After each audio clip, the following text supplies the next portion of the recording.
Palabra y vida. Con el padre Manuel Horta, desde Sevilla.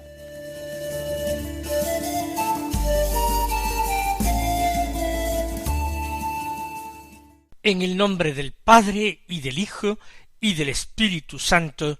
Amén. Alabados sean Jesús y María. Muy buenos días, queridos amigos, oyentes de Radio María y seguidores del programa Palabra y Vida. Hoy es la solemnidad de la Epifanía del Señor, la manifestación del Señor a los pueblos paganos, la manifestación del Señor a los gentiles representados por los tres magos de Oriente. Así pues, en este sábado tenemos la celebración de la última de las solemnidades del tiempo de Navidad. La última será mañana, la fiesta del bautismo del Señor. Es la de la Epifanía, una solemnidad que se celebra desde tiempos muy antiguos. Vamos nosotros a acogerla con gozo, vamos a completar de esta manera el ciclo navideño que estamos viviendo con intensidad desde hace un par de semanas. El Evangelio que proclamamos hoy es de San Mateo, del capítulo 2, los versículos 1 al 12, que dicen así: Habiendo nacido Jesús en Belén de Judea, en tiempos del rey Herodes, unos magos de Oriente se presentaron en Jerusalén preguntando: ¿Dónde está el rey de los judíos que ha nacido? Porque hemos visto salir su estrella y venimos a adorarlo. Al enterarse el rey Herodes, se sobresaltó y toda Jerusalén con él. Convocó a los sumos sacerdotes y a los escribas del país y les preguntó dónde tenía que nacer el Mesías. Ellos le contestaron: en Belén de Judea, porque así lo ha escrito el profeta. Y tú, Belén, tierra de Judá, no eres ni mucho menos la última de las poblaciones de Judá, pues de ti saldrá un jefe que pastoreará a mi pueblo Israel. Entonces Herodes llamó en secreto a los magos para que le precisaran el tiempo en que había aparecido la estrella, y los mandó a Belén, diciéndoles: id y averiguad cuidadosamente qué hay del niño, y cuando lo encontréis, avisadme, para ir yo también a adorarlo. Ellos, después de oír al rey, se pusieron en camino, y de pronto la estrella que habían visto salir comenzó a guiarlos hasta que vino a pararse encima de donde estaba el niño. Al ver la estrella se llenaron de inmensa alegría. Entraron en la casa, vieron al niño con María su madre, y cayendo de rodillas lo adoraron. Después, abriendo sus cofres, le ofrecieron regalos: oro, incienso y mirra. Y habiendo recibido en sueños un oráculo para que no volvieran a Herodes, se marcharon a su tierra por otro camino. Este episodio bellísimo lo narra solamente San Mateo, que tiene sus propias fuentes que parece que no han conocido los otros evangelistas. Parte de una realidad histórica, esto aconteció así, nada nos puede impedir creerlo. Más aún, los evangelistas no se dedicaron a narrar fábulas que hablasen de Jesús sin base histórica. Si este evangelista Mateo lo narra, es porque lo ha recibido de alguien. Mateo pudo tener acceso a muchas fuentes relacionadas con Nazaret, con el entorno familiar de Jesús. Lo cierto es que nuestras celebraciones navideñas revisten a los magos de un aura legendaria que quizás más que ponerlos de manifiesto, empaña un tanto su misión.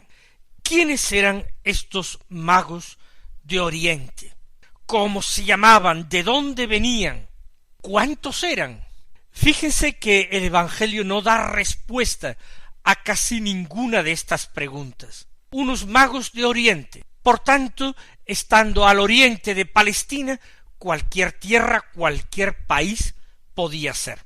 Ahora bien, magos podían ser una especie de casta sacerdotal que en el imperio medo-persa ejercían una función de observación de los astros, que practicaban la antigua religión zoroástrica, en que era una religión dualista, en que se adoraba un principio bueno, un Dios bueno y un Dios malo, religión que estaba muy vinculada a la astrología.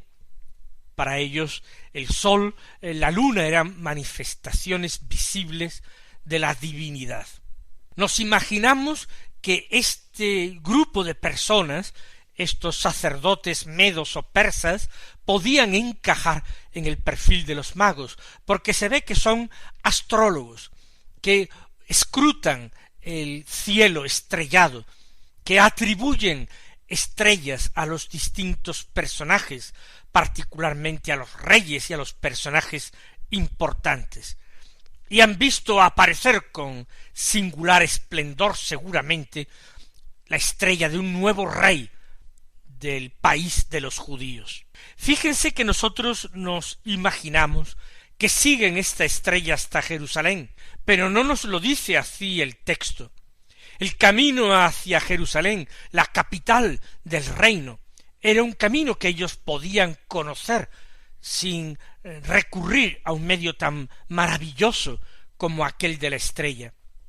El Evangelio sólo afirma que siguieron la estrella entre Jerusalén y el lugar concreto de Belén donde residía la Sagrada Familia. Ahí sí que la estrella los fue guiando y vino a posarse encima de la casa donde encontraron a María con el niño Jesús y con José. No sabemos siquiera si estos magos eran tres. La tradición así lo quiere porque ofrecieron tres dones: oro, incienso y mirra. Parece que es algo verosímil y congruente que fueran tres, pero las representaciones artísticas más antiguas no son unánimes en este número de tres, a veces 2, 4, 8, y ciertas tradiciones orientales hablan de hasta 12 reyes magos, así estableciendo un paralelismo entre el antiguo pueblo de Dios y ese nuevo pueblo de Dios llamado de la gentilidad, cuyas primicias son los magos. Incluso el carácter real. Yo he dicho hace un instante reyes magos, siguiendo la costumbre frecuente entre nosotros de considerarlos reyes, de ponerles coronas, pero tampoco dice absolutamente nada la Escritura a este respecto. Magos son sabios, astrólogos, sacerdotes de un culto pagano. ¿Por qué entonces nosotros los imaginamos o los suponemos reyes? Pues por una lectura particular del Salmo 72. El Salmo 72 habla de que los reyes de Tarsis y de las islas le paguen tributo al Mesías, vengan con sus dones. Son reyes de pueblos lejanos, de Tarsis y de las islas. Son más bien reyes no del oriente, sino del occidente. Pero como la profecía se expresaba de esta manera en el Salmo, los autores cristianos, mucho más modernos, entendieron que esto podía ser aplicable para subsanar ese deseo de detalles de que el Evangelio carecía. Por tanto, probablemente no eran reyes, sino simplemente sabios orientales de la casta de los magos que ejercían el culto y estudiaban la astrología. Ellos han realizado un camino largo hasta Jerusalén, la capital del reino de los judíos. Y si el que ha nacido es un príncipe, lo normal es acudir al palacio real, donde reina Herodes, que no es precisamente judío, es un idumeo impuesto por el poder imperial romano, como un súbdito fiel de los romanos. Lo que ocurre es que Herodes quiere congraciarse con los judíos, practica la religión judía, incluso ha reformado, reconstruido el templo, y lo ha hecho con una esplendidez y una fastuosidad extraordinarias. De esta manera él ha creído granjearse el amor de sus súbditos, aunque no lo ha conseguido. Las tradiciones judías le son conocidas, no en profundidad, pero algo. Por eso él sabe perfectamente quién es el Mesías, el rey prometido, pero un rey judío descendiente de David, con el que él no tenía ningún parentesco. Por eso la llegada de aquellos magos y astrólogos anunciando el nacimiento del Mesías le llena de inquietud, de preocupación. Se sobresalta y convoca a los sacerdotes y a los escribas para preguntarles dónde tenía que nacer el Mesías. Y estos, después de tener su conciliábulo, le contestan en Belén de Judea, porque está así escrito en el profeta, y citan un texto del profeta Miqueas. Tú, Belén, tierra de Judá, no eres ni mucho menos la última de las poblaciones de Judá, pues de ti saldrá un jefe que pastoreará a mi pueblo Israel. El profeta podía estar hablando de David, pero también podía estar hablando del descendiente de David, del hijo de David, ese que sería llamado el ungido de Dios, el Mesías, el que restauraría el reino de Judá, el que purificaría el templo y purificaría el culto de abominaciones idolátricas que se habían practicado, este que recuperaría para Israel el orgullo nacional y devolvería al país las fronteras que tuvo en tiempos del rey David. Esas eran las esperanzas. Tú, Belén. Belén era un pueblo con no excesiva población ni importancia en aquel tiempo. Sin embargo, se presenta en la Escritura como un lugar muy especial, la patria de David y el lugar de nacimiento del Mesías. Herodes ahora se convierte singularmente en un mediador para los magos, en una mediación de los magos para que lleguen a su meta, para que alcancen su objetivo, que era conocer al rey de los judíos. ¿Por qué para ellos sería tan importante el rey de los judíos? ¿Qué duda cabe que la religión de Israel tiene libros sagrados, tiene una literatura religiosa extraordinaria, única por su extensión, por su importancia, por su calidad entre todos los pueblos de su entorno? Quizás estos magos la conocen, quizás su propia religión hable también de un Salvador de los hombres. Para ellos el nacimiento de un príncipe en Israel está revestido de importancia, más que si ese príncipe nacido hubiera sido hijo del faraón de Egipto o del rey de Persia. Por eso han emprendido el largo viaje. Ellos vienen con regalos, ellos vienen a adorar. De hecho, cuando encuentran a Jesús, se postran, se ponen de rodillas ante él, ofrecen un homenaje de súbditos, como si fuera también su rey, o bien están prestando adoración como si él fuera su Dios.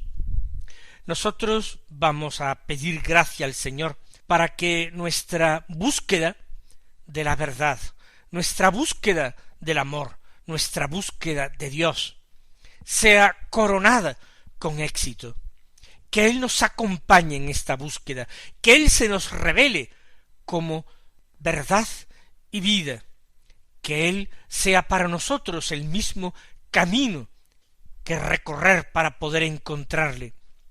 Vamos a pedir gracia al Señor para que estos magos que veneramos realmente como santos, pues santo es el que se llega a Dios, poniendo para ello todo su amor, su esfuerzo, su dedicación y su persona, que estos magos intercedan hoy por nosotros, para que guiados por la estrella de la palabra de Dios, lleguemos también nosotros al conocimiento y al amor de Jesús.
La deliberación de los sacerdotes y escribas es exacta. Ellos atinan muy bien dónde iba a nacer el Mesías.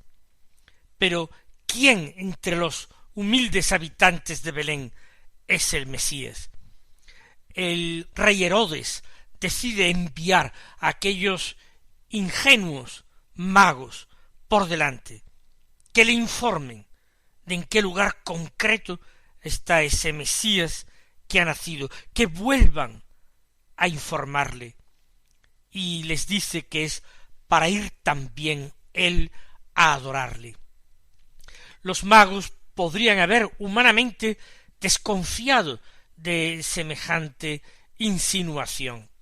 Si Herodes quería realmente encontrar a aquel niño para adorarlo, no tenía otra cosa que hacer sino ponerse en camino en compañía de los magos. El viaje no era largo, y así a ellos se les facilitaría mucho. Si iba el rey con ellos, todo sería facilidades y rapidez.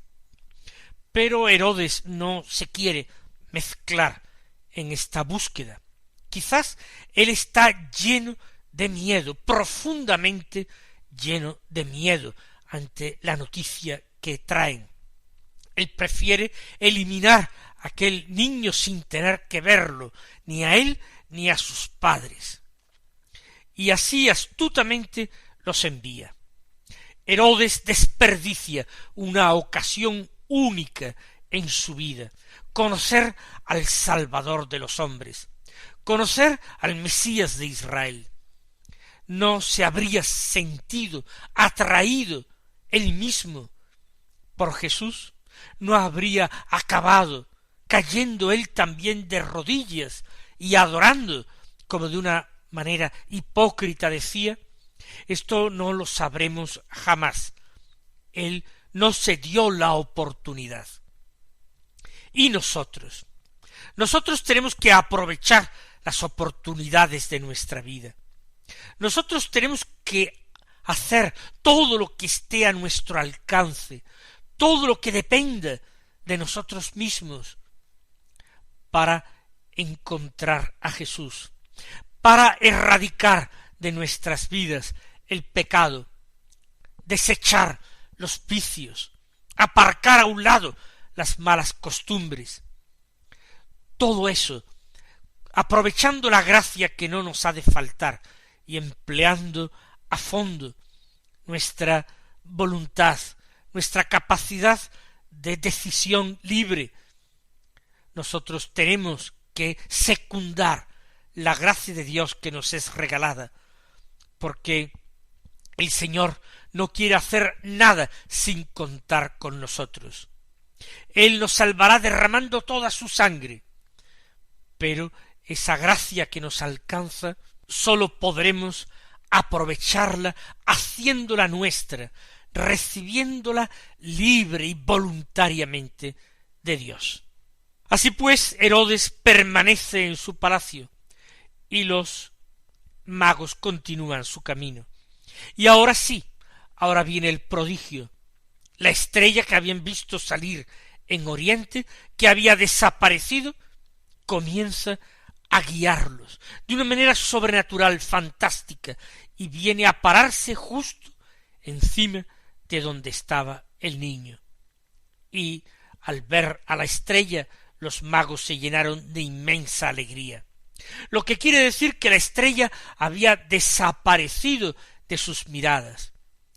La estrella los había hecho salir de su tierra, pero no había hecho el camino con ellos.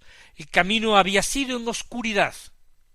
Por tanto, ellos se llenan de alegría, y con esta seguridad y con esta guía van hasta allá. Y encuentran al niño con María su madre. Esto no esperaban alcanzarlo.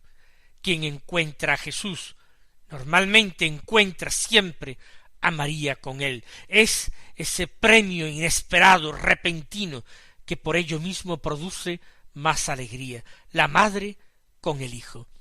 Y entonces cumplen los planes que tenían previstos, caen de rodillas, abren sus cofres y ofrecen regalos, oro, incienso y mirra.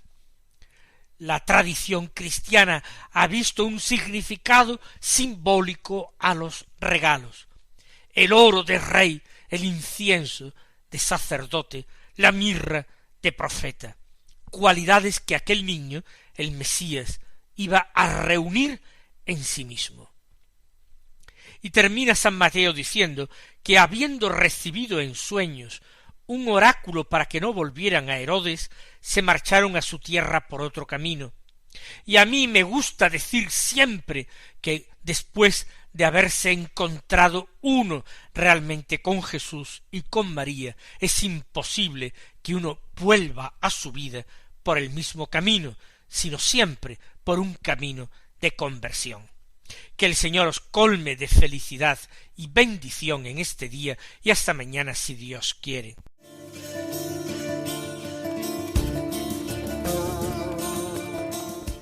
Han escuchado en Radio María Palabra y Vida, un programa que dirige el Padre Manuel Horta.